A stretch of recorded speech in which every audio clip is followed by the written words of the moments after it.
Here we are, back again. And today we're going to talk about 3 different ways to record your guitar. And all of them work. Okay, so here we are over in the actual DAW. As you can see, we're using Studio One.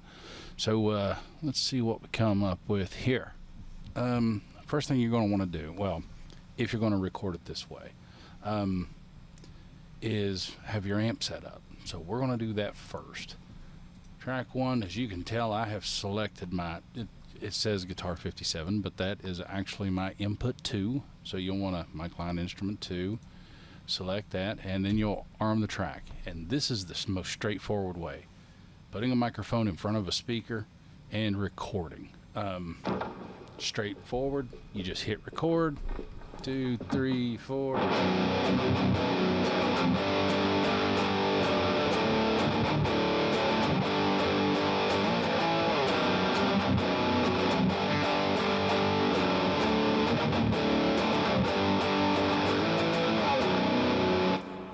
Go, and you just recorded. That is microphone to your interface, of course, into the computer, and arm the track, and you go. This is the old school way of doing it. And what you can do, if you notice, the waveform's kind of small. So what you can do is normalize it. I'm not against that, especially, I don't want to aggravate everybody upstairs.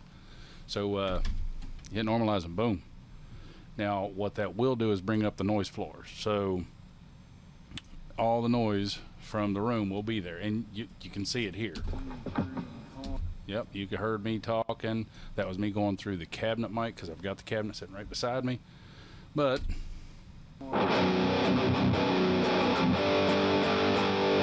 you hear the strings from the guitar. You hear the pick hitting the strings because it's right here. Now what you can do is put it away from you. You can set it in another room. They make ISO cabs where you can put your entire guitar cabinet in a box with a mic. Of course, the cabinet, the amp. Yeah, if you have a head and cab combo, or not a combo, but a head and cab setup, then you put the head, of course, outside. That way you can still adjust it. But it blocks it from getting all that noise. So that is way number 1 to record your guitar. Way number 2 to record your guitar. Give me just a second. I have to switch my setup here. Right, so with this one, this is probably what most younger people are doing. Older guys are probably doing it that way that I just did, and I am cool with that. That's actually my preferred way because I am an older guy. This way is a little different, and there's this actually I'm splitting into 2 ways. It's kind of the same way, but not really. The first way I'm going to show you is, the first way I'm going to show you is how you would normally do this, how most people do it, I think. What they will do is select the input that their guitar is plugged into, and then you'll have to come down, well, no, you won't either. By doing that, I have set this track 2 right here to be my guitar. So if I hit record right here, you're going to see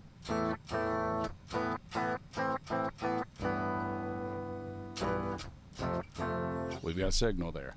Of course, I've got monitor on, so I'm hearing double. I'm not sure if you can hear that. You probably can. Anyway, but you will want monitor on this way. That way you can hear the effect. Because what you'll want to do is actually add some sort of effect on here. Now, you can get a special one, such as Amplitude. I've got those. I mean, you can get a Neural DSP plug, or you can use just your built-in from Presonus. They give you Ampire, or at least a version of it, and you can drag that on there and use it. Honestly, you can actually switch between the 3, but remember, the plugs actually do take up some processing power. As you can see down here, I'm at 2% because I don't have any plugs on anything. But as soon as I drop something on there, that's going to go up. Now I'm at 6%, so it does use some resources. Now what you do want to watch is your delay, your latency. You don't want that to go out of hand. But I mean, this way you can just choose an amp and go with it, man. It's however you want to do it. Here we'll crank some gain up.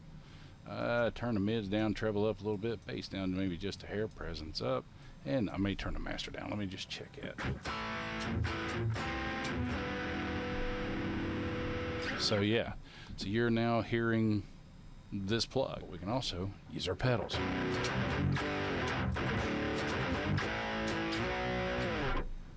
Turn on our delay. Go all 80s and kick on our chorus.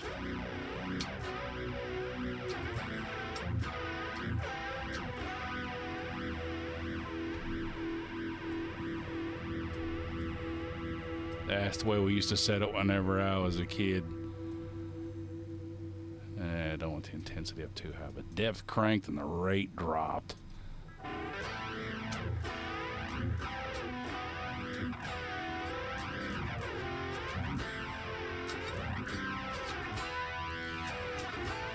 Well, that takes you back. Anyway, so yeah, you can do it that way. Now let's just see what happens here when we record it this way. Let's see, we'll back it up. We'll just go ahead and record something here. Got it? All right.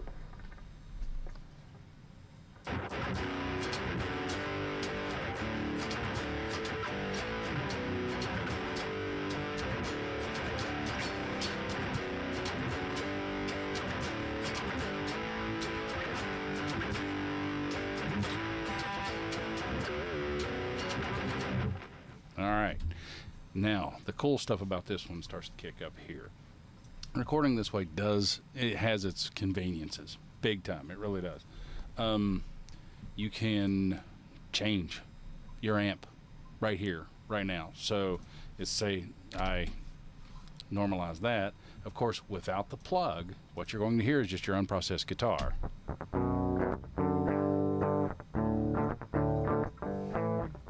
And I screwed that up, yes.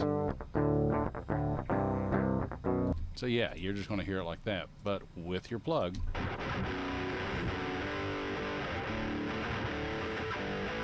now here's the thing. You're not stuck with that. I mean, you're stuck with the performance unless you redo it. But you're not stuck with that amp or that cabinet. You can change it to whatever you want. It's anything. And yes, that is a bass amp that they put in here. Let's see, 412 and dual rec.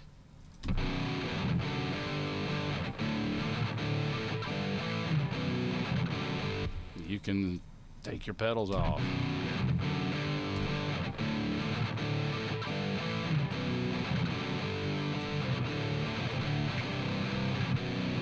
You can change your amp settings. This is after you've played. And I mean, honestly, you don't even have to use the plug that you started with. You can literally remove that plug and say, you know what, I don't want to use that. I want to use Neural DSP or anybody else, Amplitube or whatever. Come out and select one and boom. And you can play the loud. Let's turn it down.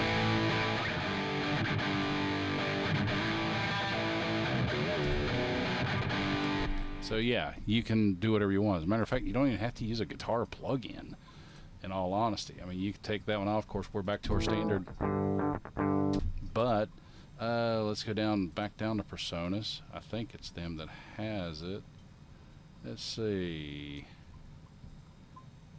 So you can throw a delay on there. That's a surround delay. Wow. You know what? I haven't used that one. That's for a later day. I thought they had a distortion in here. Look at here, pedal board. You just throw a pedal board in there. That's it. There you go. We got a fuzz. Maybe a comp. I prefer the comp in front of the fuzz. And then, ooh, we got a fat. Okay, you know what? Let's turn the fuzz off now.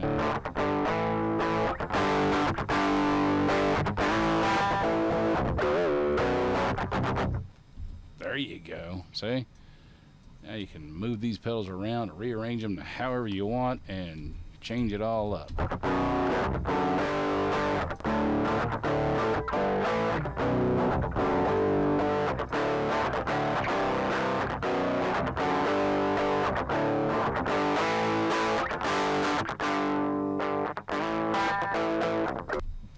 So yeah, so then you could take that and actually add whatever you want to it. I mean, it's kind of crazy. Um, this is all drives, isn't it? Kind of hoping for demolition drive. Never heard of it. So yeah, you could put whatever you want in here and make the sound whatever you want it to be. Either using different plugins, which your guitar processing stuff, it's all plugins anyway. But I'm saying you don't even have to have that. You can literally just take a distortion of some kind. This is a Kazrog. No idea what it's going to do. I have literally never done this, so let's find out what happens. We back it up, we hit play, we'll crush it, whatever that is.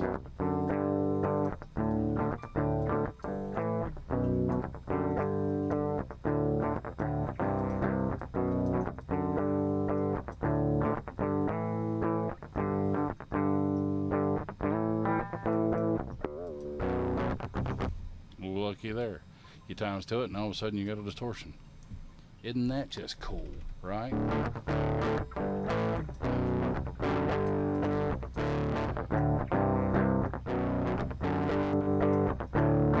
And all this thing is doing, it's making a distorted transformer in a mixing console kind of thing, which it's fine. Like I say, it's however you want to do it. I can actually turn that off.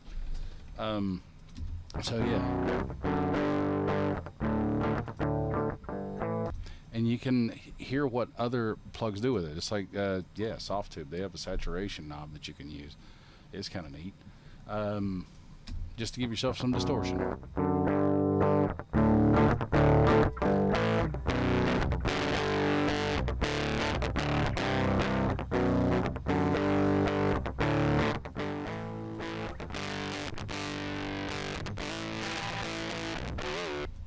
See what some of their presets are here, right?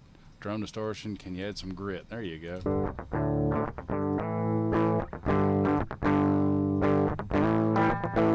So you can use a number of plugins, not just a dedicated guitar plugin to do this. You can do it however you want. And that's one of the pluses with doing it this way. Now, say you do settle on one, something such as, say, Neural DSP. Now, the problem with this is, unless you mix it down, you're stuck with leaving that plug on here, which you don't think that's a big deal, except when you start talking about resources.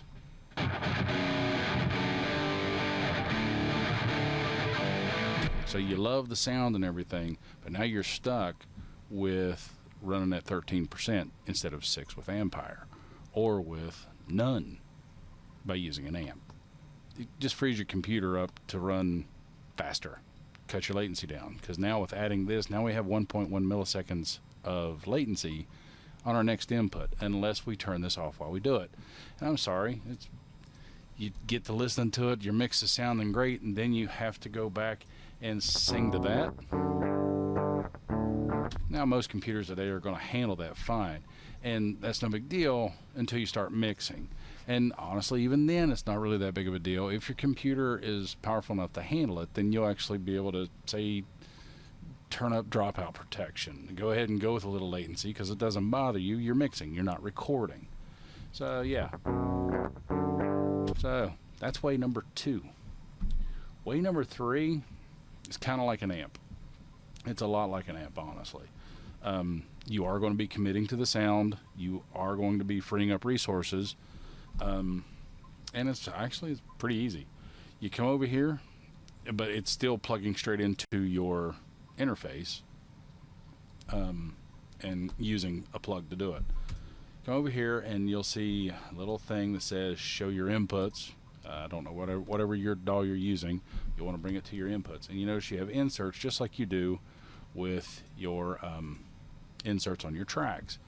Well, if you take your insert, if you notice my guitar, of course it's labeled bass guitar, but it's actually input 4.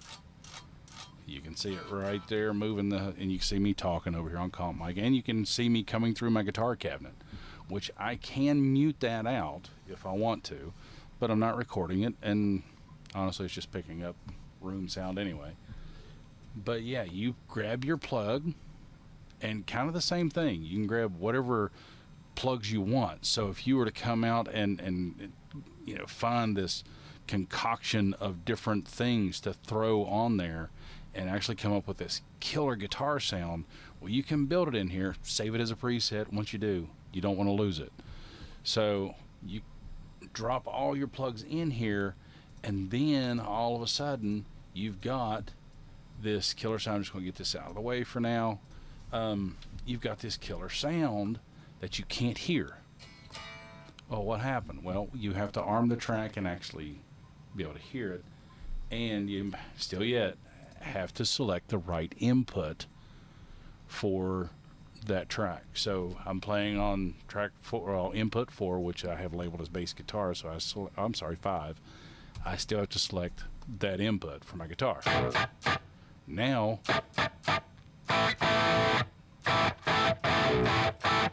I'm going through my input, but not through this plug. So I can remove this. Well, that wouldn't matter anyway. So yeah, so now I'm going through track 3 here, and this input is going into here. Now you can still add effects over here on this insert. You can add more effects here on this insert if you want. But the difference between the previous example and this one is the fact that you are committing to this. There's no changing it afterwards. Like we said before, if you play this back without a plug on it, but on this one, it's not going to be that way. So let's go ahead and we'll record something on this one as well. A little bit of lag here, 1.1 millisecond. I can hear it though, feel it. All right, here we go. Just record something.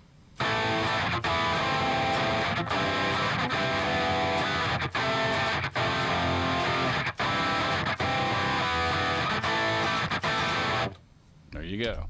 So now we've recorded that track. What did we get? That is the question. Again, I'm not against normalizing. Anyway, we can unarm the track. We can turn off the plug. We can remove the plug in, hide your inputs, and now you just have a track here that has the effect printed to it. And that's loud.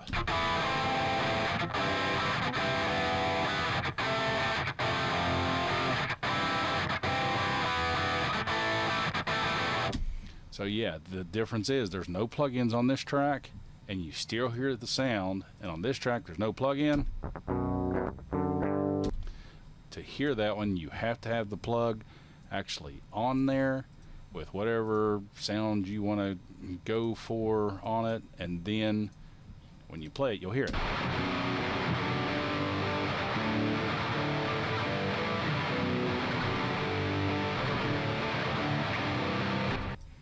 On this one, no plug. I'll make sure track 2 is turned off. But we're on track 3 here. It's committed. You are there. Now, like I say, you can make changes to it. You can still use plugs on top of that. You can still throw plugs on your inserts. If it sounds too crispy to you or whatever, then you can grab an EQ, whatever that is, and pull it down, to change your sound.